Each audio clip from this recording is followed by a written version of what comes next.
আসুন এবার দেখি সর্বশেষ নবী মুহাম্মদ সাল্লাল্লাহু আলাইহি সাল্লামকে নিয়ে হিন্দু ধর্মগ্রন্থে কি কথা লেখা হয়েছে। ভবিষ্য পুরাণায় উল্লেখ আছে 3 নম্বর পর্ব, 3 নম্বর খণ্ড, 3 অধ্যায়, 10 থেকে 27 নম্বর শ্লোক।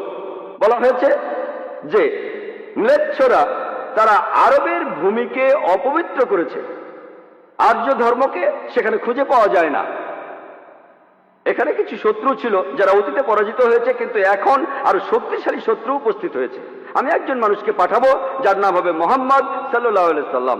তিনি এই শত্রুদের ধ্বংস করবেন আর মানুষকে সুপথে পরিচালিত করবেন। হে ভোজ রাজা, তুমি কখনোই সেখানে যাবে না যেখানে পিশাচদের রাজত্ব, কারণ আমি আমার করুণা দিয়ে তোমাদের হৃদয়কে পবিত্র করব। তখন দেবদূতের মতো একজন মানুষ তিনি রাজার সামনে আসলেন আর বললেন, হে রাজা, আমাকে এখানে পাঠিয়েছেন ঈশ্বর পরমাত্মা। আর্য ধর্ম পৃথিবীতে বিরাজ করবে, যে ধর্মটা সত্য, দ্বীনুল হক, সেটা পৃথিবীতে বজায় থাকবে। আমাকে এখানে পাঠিয়েছেন ঈশ্বর পরমাত্মা, যাতে মাংসভোজীদের বিশ্বাসকে প্রতিষ্ঠা করা যায়। আমার অনুসারীরা হবে সেই লোকেরা যারা সুন্নতে খাতনা করবে, আর তাদের মাথার উপরে কোনো টিকি থাকবে না। তারা একটা বিপ্লব তৈরি করবে, তারা মুখে দাড়ি রাখবে, তারা প্রার্থনার জন্য আহ্বান করবে, বিধিসম্মত সব খাবারই খাবে, তবে তারা শূকরের মাংস খাবে না। তারা লতাগুল্মের মাধ্যমে পবিত্র হবে না, বরং যুদ্ধ বিগ্রহের মাধ্যমে পবিত্র। তাদেরকে বলা হবে মুসলমান, আর তারা হবে মাংসভোজী। এই ভবিষ্যৎবাণী যে একজন ঋষি আসবেন, আর সেই ঋষির নাম উল্লেখ করা হয়েছে মুহাম্মদ সাল্লাল্লাহু আলাইহি ওয়াসাল্লাম। আর বলা আছে তিনি মানুষ জাতিকে সঠিক পথে পরিচালিত করবেন। আমরা জানি মুহাম্মদ সাল্লাল্লাহু আলাইহি ওয়াসাল্লাম আরবদের পথ দেখিয়েছেন। সে সময়কে বলা হয়তো আয়ামে জাহেলিয়া, অর্থাৎ বিশৃঙ্খলার যুগ। তিনি তাদের আলো সন্ধান দিয়েছেন। আর বলা হয়েছে তার অনুসারীদের খতনা করা থাকবে। মুসলমানরা খতনা দেয়, তাদের মাথায় কোনো টিকি থাকবে না, মাথার পেছনে কোনো লেজ থাকবে না, মুসলমানদেরও থাকে না। তাদের মুখে দাড়ি থাকবে, মুসলমানরাও দাড়ি রাখে। তারা একটা বিপ্লব ঘটাবে, তারা প্রার্থনার জন্য আহ্বান করবে, আর সেটা হলো আজান। আমরা মুসলিমরা আজান দেই, নামাজের জন্য আহ্বান করি। তারা সব বিধিসম্মত খাবার খাবে, কিন্তু শূকরের মাংস তারা ছোবে না। আমরা মুসলিমরা শূকরের মাংস খাই না। তারা লতাগুল্মের মাধ্যমে পবিত্র হবে না, তারা পবিত্র হবে যুদ্ধ বিগ্রহের মাধ্যমে। আর পবিত্রকরণে আমাদেরকে বলা হয়েছে সত্যের জন্য যুদ্ধ করব, অন্যায় অবিচারের বিরুদ্ধে। তাদেরকে বলা হবে মুসলমান, তারা হবে মাংসভোজী। ভবিষ্য পুরাণের এই ভবিষ্যৎবাণী একেবারে পরিষ্কার ভাবে সর্বশেষ ও চূড়ান্ত নবী মুহাম্মদ সাল্লাল্লাহু আলাইহি সাল্লাম এবং তার অনুসারীদের কথা বলছে। মুহাম্মদ সাল্লাল্লাহু আলাইহি সাল্লামের নাম বিভিন্ন জায়গায় অনেকবার বলা হয়েছে, হাতে সময় নেই, সেজন্য ভবিষ্য পুরাণ থেকে কয়েকটা উদাহরণ দিচ্ছি। এই ভবিষ্যৎবাণী করা হয়েছে ভবিষ্য পুরাণের 3য় পর্ব, 3য় খণ্ড, 3য় অধ্যায়ের 5 থেকে 8 শ্লোকে। এছাড়া বলা আছে ভবিষ্য পুরাণের 3য় পর্বে 1ম খণ্ড, 3য় অধ্যায়ের 21 থেকে 23 নম্বর শ্লোকে। সর্বশেষ আর চূড়ান্ত নবী মুহাম্মদ সাল্লাল্লাহু আলাইহি সাল্লামের কথা উল্লেখ করা হয়েছে অথর্ববেদে 20 নম্বর গ্রন্থে 127 নম্বর অধ্যায়ের 1 থেকে 14 নম্বর মন্ত্রে। এগুলোকে আরো বলা হয় কুন্টুব সুক্তাস। কুন্টুব সংস্কৃত শব্দ, অর্থাৎ পেটের একটা লুকানো গ্রন্থি। তার মানে এই মন্ত্রগুলির অর্থ লুকানো রয়েছে, এগুলো পরে জানা যাবে। এখানে সবগুলো মন্ত্র নিয়ে আলোচনা করার মতো সময় নেই, আমি শুধু প্রথম 4টা মন্ত্র নিয়ে কিছু কথা বলবো। 1 নম্বর মন্ত্র বলছে তিনি হলেন নরসাংসা, তিনি হলেন কাওরামা, তিনি পরাজিত করবেন 60,090 জন শত্রুকে। 2 নম্বর মন্ত্র বলছে তিনি উটের পিঠে চড়বেন। 3 নম্বর মন্ত্র বলছে তিনি হলেন মামা ঋষি। 4 নম্বর মন্ত্রে তাকে আরো বলা হচ্ছে রেব। 1 নম্বর মন্ত্র বলছে তিনি হলেন নরসাংসা। নরসাংসা শব্দটা এসেছে নর থেকে, অর্থাৎ কোনো ব্যক্তি বা একজন লোক। আর সাংসা অর্থ প্রশংসা, কারো প্রশংসা করা। তাহলে নরসাংসা অর্থ যে ব্যক্তিকে প্রশংসা করা হয়। আর আপনারা যদি মহানবী মুহাম্মদ সাল্লাল্লাহু আলাইহি সাল্লামের নামের ইংরেজি অনুবাদ করেন, যদি তার নামের ইংরেজি অনুবাদ করেন তার অর্থ যার প্রশংসা করা হয়, তাহলে নরসাংসা শব্দটার আরবি অনুবাদ করলে সেটা হবে মুহাম্মদ সাল্লাল্লাহু আলাইহি সাল্লাম। এখানে নামে উল্লেখ করা হচ্ছে। এরপর বলা হচ্ছে তিনি হলেন কাওরামা। এই কাওরামা শব্দটার একটা অর্থ সংস্কৃতিতে হলো শান্তির রাজপুত্র। আর মুহাম্মদ সাল্লাল্লাহু আলাইহি সাল্লাম শান্তির রাজপুত্র ছিলেন। আরেকটা অর্থ হলো যে বিদেশে যায়। হযরত মুহাম্মদ সাল্লাল্লাহু আলাইহি সাল্লাম হিজরত করেছিলেন মক্কা থেকে মদিনায়, তিনি বিদেশে গিয়েছিলেন। এছাড়া প্রথম মন্ত্রে আছে তিনি 60,090 জন শত্রুকে পরাজিত করবেন। আর সে সময় মক্কায় যেসব লোকজন থাকতো তাদের মধ্যে যারা নবীজির বিরুদ্ধে ছিল তাদের সংখ্যা আনুমানিকভাবে 60,000 জন। 2 নম্বর মন্ত্র বলছে যে তিনি উটের পিঠে চড়বেন। কোন ইন্ডিয়ান ঋষি, কোন ব্রাহ্মণই কখনো উটের পিঠে চড়বেন না, কারণ মনুস্মৃতিতে বলছে 11 নম্বর অধ্যায়ের 202 নম্বর অনুচ্ছেদে বলা হয়েছে একজন ব্রাহ্মণকে কোনো গাধা বা উটের পিঠে চড়তে নিষেধ করা হয়েছে। এতে বোঝা যাচ্ছে ইনি কোনো ইন্ডিয়ান ঋষি নন। 3 নম্বর মন্ত্র বলছে তিনি মামা ঋষি। মামা অর্থ মহা, অর্থাৎ মহান ঋষি। আর এছাড়াও অন্যান্য ধর্মগ্রন্থ বলছে সেটা মোহাম্মদ ঋষি। 4 নম্বর মন্ত্র বলছে তিনি হলেন রেব। রেব অর্থ যিনি প্রশংসা করেন। আর মোহাম্মদ সাল্লাল্লাহু আলাইহি ওয়াসাল্লামের আরেকটা নাম হলো আহমদ সাল্লাল্লাহু আলাইহি ওয়াসাল্লাম, অর্থাৎ যিনি প্রশংসা করেন। তাহলে নবীজির এই অন্য নামটা, এই আহমদ শব্দটা সংস্কৃত করলে পাবেন রেব। আর এ কথাটাই রয়েছে অথর্ব বেদে। এই মন্ত্রগুলি কুন্টুব সুক্তাস, এই মন্ত্রগুলি শুধু একজনকে নির্দেশ করছে, তিনি সর্বশেষ চূড়ান্ত নবী মুহাম্মদ সাল্লাল্লাহু আলাইহি ওয়াসাল্লাম। আমি কয়েকটা ভবিষ্যৎবাণীর কথা বলবো, এছাড়াও আরো আছে। মুহাম্মদ সাল্লাল্লাহু আলাইহি সাল্লাম, তার কথা বলা হয়েছে অথর্ব বেদে 20 নম্বর গ্রন্থের 21 নম্বর অনুচ্ছেদের 6 নম্বর পরিচ্ছেদে বলা হয়েছে যে একজন কারু, সে পরাজিত করবে 10,000 শত্রুকে কোন রকম যুদ্ধ ছাড়াই। এখানে আহজাবের যুদ্ধের কথা বলা হচ্ছে, খন্দকের যুদ্ধের কথা পবিত্র কোরআনে সূরা আহজাবে আছে। আর কারু সংস্কৃত ভাষায় এর অর্থ যে ব্যক্তি প্রশংসা করে, যেটা মুহাম্মদ সাল্লাল্লাহু আলাইহি সাল্লামের দ্বিতীয় নাম আহমেদের অনুবাদ। যে ব্যক্তি প্রশংসা করে, এখানে বলা হচ্ছে যে ব্যক্তি প্রশংসা করে অর্থাৎ আহমদ, তিনি 10,000 শত্রুকে পরাজিত করবেন কোন যুদ্ধ ছাড়া। আমরা জানি যে খন্দকের যুদ্ধে শত্রু বাহিনীতে আনুমানিক 10,000 সৈন্য ছিল, আর এই যুদ্ধে মুসলমানরা কোনো যুদ্ধ ছাড়াই জিতেছিল। নবীজির কথা আরো আছে অথর্ব বেদে 20 নম্বর গ্রন্থের 21 নম্বর অনুচ্ছেদের 7 নম্বর পরিচ্ছেদে বলা হয়েছে যে আভান্দু, তিনি 60,090 জন শত্রুকে আর 20 জন গোত্র প্রধানকে পরাজিত করবেন। আভান্দু একটা সংস্কৃত শব্দ যার অর্থ যে প্রশংসা করে। এটা মুহাম্মদ সাল্লাল্লাহু আলাইহি সাল্লামের নামের অনুবাদ। আরো বলা আছে যে তিনি হবেন এতিম। আর আমরা এখন ইতিহাস থেকে জানি সে সময় আনুমানিক 20 জন গোত্র প্রধান ছিল মক্কা শহরে, যারা নবীজির কাছে পরাজিত হয়েছিল। আর মক্কার যেসব লোক তার বিপক্ষে ছিল তারা ছিল প্রায় 60,000। এই ভবিষ্যৎবাণীর কথা আরো আছে ঋগ্বেদে 1 নম্বর গ্রন্থের 3 নম্বর অনুচ্ছেদের 9 নম্বর পরিচ্ছেদে। এখানে সংস্কৃত শব্দ হলো সুশ্রামা। সুশ্রামা এটাও একটা সংস্কৃত শব্দ যার অর্থ যে ব্যক্তি প্রশংসা করে, যেটা মুহাম্মদ সাল্লাল্লাহু আলাইহি সাল্লামের নামের অনুবাদ। আরো অনেক ভবিষ্যৎবাণী আছে, এখানে সময় কম তাই সবগুলো বলতে পারছি না। নবীজির কথা আরো বলা হয়েছে সামবেদে উত্তর চিকে 15 নম্বর মন্ত্রে বলা হয়েছে যে আহম্মদ, তাকে দেওয়া হয়েছে অবিনশ্বর আইন। এখানে নবীজির নাম বলা হয়েছে আহমদ সাল্লাল্লাহু আলাইহি সাল্লাম, তাকে দেওয়া হয়েছে অবিনশ্বর আইন। পবিত্র কোরআন এটাই তার শরিয়া। কিন্তু যদি এই অনুচ্ছেদটার অনুবাদ পড়েন, আহমদ শব্দটা আসলে আরবি শব্দ, তারা এটার অনুবাদ করতে পারেনি, তাই লিখেছে আহাম মাটি। আহা আর মাটি সংস্কৃত শব্দ যার অর্থ আমার বাবা। তার মানে আমার বাবাকে দেওয়া হয়েছে অবিনশ্বর আইন। অনুবাদটাতে আপনারা আলাদা শব্দ দেখবেন, তবে অরিজিনাল গ্রন্থে আছে আহমদ। এই আহমদ শব্দটা হিন্দু ধর্মের অন্যান্য গ্রন্থগুলোতেও রয়েছে, যেমন আছে সামবেদে ইন্দ্র 2য় অধ্যায়ের 152 নম্বর মন্ত্রে নবীজিকে আহমদ বলে ডাকা হয়েছে যজুর্বেদে 31 অধ্যায়ের 18 অনুচ্ছেদে। ঋগ্বেদের 8 নম্বর গ্রন্থের 6 নম্বর অনুচ্ছেদের 10 নম্বর পরিচ্ছেদে। এছাড়া মহানবী সাল্লাল্লাহু আলাইহি সাল্লামকে বলা হয়েছে আহমদ, সেটা আছে অথর্ব বেদের 8 নম্বর গ্রন্থের 5 নম্বর অনুচ্ছেদের 16 নম্বর পরিচ্ছেদে। এছাড়াও আছে অথর্ব বেদের 20 নম্বর গ্রন্থের 126 অনুচ্ছেদের 14 পরিচ্ছেদে। মহানবী সাল্লাল্লাহু আলাইহি সাল্লামকে শুধু আহমদ নামে ডাকা হয়নি, আহমদ উনার একটা নাম, তাকে আরো বলা হয়েছে নরসংসা অনেক জায়গায়, হিন্দু ধর্মগ্রন্থের অনেক জায়গায়।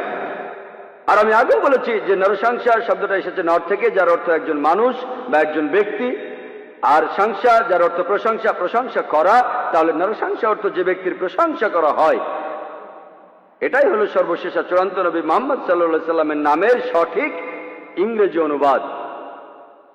নবীজিকে হিন্দু ধর্মের গ্রন্থগুলিতে অনেক জায়গায় নরসংসা বলে ডাকা হয়েছে।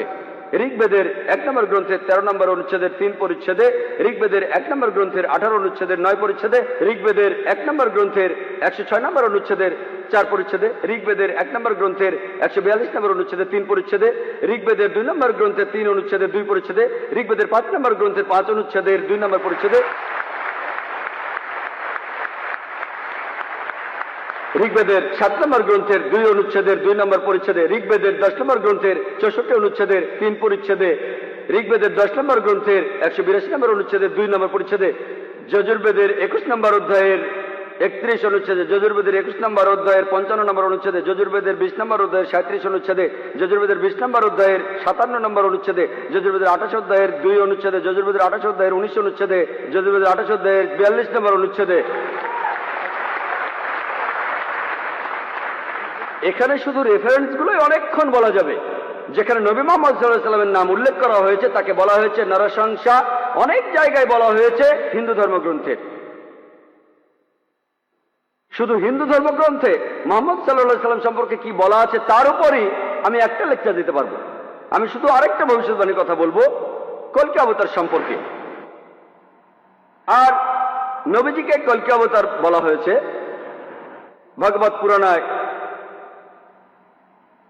12 নম্বর খণ্ড 2 নম্বর অধ্যায় 18 থেকে 20 নম্বর শ্লোকে বলা হয়েছে তিনি জন্মগ্রহণ করবেন যার ঘরে তার নাম বিষ্ণু ইয়াস, একজন মহাপ্রাণ ব্যক্তি যিনি শাম্বালা শহরের প্রধান, এবং তাকে যে নামে ডাকা হবে সেটা হলো কল্কি। 19 আর 20 নম্বর মন্ত্র বলছে যে তিনি হবেন এই পৃথিবীর সর্বময় প্রভু। তার থাকবে কিছু অসাধারণ চারিত্রিক গুণাবলী এবং তার থাকবে 8টি বিশেষ বৈশিষ্ট্য। 8টি বিশেষ বৈশিষ্ট্য তাকে দেয়া হবে একটি বাহন, একটি ঘোড়া, দেবদূত নিয়ে আসবে, আর তিনি একটি ঘোড়ায় চড়বেন, তার হাতে থাকবে তরবারি, তিনি শত্রুদের পরাজিত করবেন আর ফেরেশতারা তাকে সাহায্য করবে। এছাড়াও বলা আছে ভগবত পুরাণায় 1 নম্বর খণ্ডে 3 নম্বর অধ্যায়ের 25 নম্বর শ্লোকে যে তিনি জন্মগ্রহণ করবেন কলিযুগে। কল্কি অবতার জন্ম নেবেন কলিযুগে, যে সময় রাজারা ব্যবহার করবে ডাকাতের মতো। আর তিনি জন্মগ্রহণ করবেন বিষ্ণু ইয়াসের ঘরে এবং তার নাম হবে কল্কি। একই কল্কি অবতারের নাম উল্লেখ করা হয়েছে কল্কি পুরাণায় 2 নম্বর অধ্যায়ের 4 অনুচ্ছেদে। বলা হয়েছে যে তিনি জন্মগ্রহণ করবেন বিষ্ণু ইয়াসের ঘরে। কল্কি পুরাণা 2 নম্বর অধ্যায়ের 5 অনুচ্ছেদে বলছে তাকে সাহায্য করবে তার 4 জন সহচর তার ধর্ম প্রচার করতে। কল্কি পুরাণা 2 নম্বর অধ্যায়ের 7 অনুচ্ছেদে বলা হচ্ছে যে দেবদূতরা তাকে যুদ্ধক্ষেত্রে সাহায্য করবে। কল্কি পুরাণা 2 নম্বর অধ্যায়ের 11 অনুচ্ছেদে বলছে যে তিনি জন্মগ্রহণ করবেন বিষ্ণু ইয়াসের ঘরে এবং সুমতির গর্ভে। আর কল্কি পুরাণা 2য় অধ্যায়ের 15 অনুচ্ছেদ বলছে যে তিনি মাদল মাসের প্রথম অর্ধাংশে জন্ম নেবেন। শুধুমাত্র কল্কি অবতারের উপরে একটা লেকচার দেওয়া যায়। আমি এখানে সংক্ষেপে কয়েকটা পয়েন্ট বলছি। এই ভবিষ্যৎবাণী এগুলো বলছে। 1 নম্বর পয়েন্ট বলা হয়েছে যে কল্কি অবতার তার বাবার নাম সেটা হবে বিষ্ণু ইয়াস। বিষ্ণু ইয়াসের অর্থ দাঁড়াবে যে বিষ্ণুর উপাসনা করে, যে ঈশ্বরের উপাসনা করে। আর আমাদের প্রিয় নবী মুহাম্মদ সাল্লাল্লাহু আলাইহি ওয়াসাল্লামের বাবার নাম ছিল আব্দুল্লাহ। এটার অর্থ যে আল্লাহর উপাসনা করে, যে ঈশ্বরের উপাসনা করে। 2 নম্বর পয়েন্ট কল্কি অবতার যে মায়ের গর্ভে জন্মাবে তার নাম হবে সুমতি। যদি আপনি সুমতি শব্দটার ইংরেজি অনুবাদ করেন অর্থ দাঁড়াবে শান্তি। আর আমাদের নবীজির মায়ের নাম ছিল আমিনা, যার ইংরেজি অর্থ করলে দাঁড়ায় শান্তি। এরপরে বলা হয়েছে তিনি যেখানে জন্মাবেন সেই গ্রামের নাম হবে শাম্বালা। শাম্বালা শব্দটার অনুবাদ করলে অর্থ দাঁড়াবে একটি শান্তিপূর্ণ এলাকা। আমরা জানি মুহাম্মদ সাল্লাল্লাহু আলাইহি ওয়াসাল্লাম মক্কায় জন্মেছিলেন। মক্কার আরো একটা নাম ছিল দারুল আমান, অর্থাৎ কোন একটি শান্তিপূর্ণ এলাকা। তাহলে একথাও বলা আছে যে তিনি মক্কায় জন্মাবেন।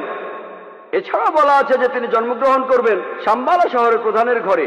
আমরা জানি যে তিনি মক্কার প্রধান ব্যক্তির ঘরে জন্মেছিলেন। তিনি মক্কার প্রধান ব্যক্তির ঘরে জন্মেছিলেন, কুরাইশ গোত্রে জন্মেছিলেন। আরো বলা আছে তিনি মাধব মাসের প্রথম অর্ধাংশে 12 তারিখে জন্মাবেন। আমরা জানি যে মুহাম্মদ সাল্লাল্লাহু আলাইহি সাল্লাম রবিউল আউয়াল মাসে প্রথম অর্ধাংশে জন্মেছিলেন 12 তারিখে। এই ভবিষ্যৎবাণী যে তিনি মাধব মাসের 12 তারিখে জন্মাবেন, এটার অর্থ রবিউল আউয়াল মাসের 12 তারিখে।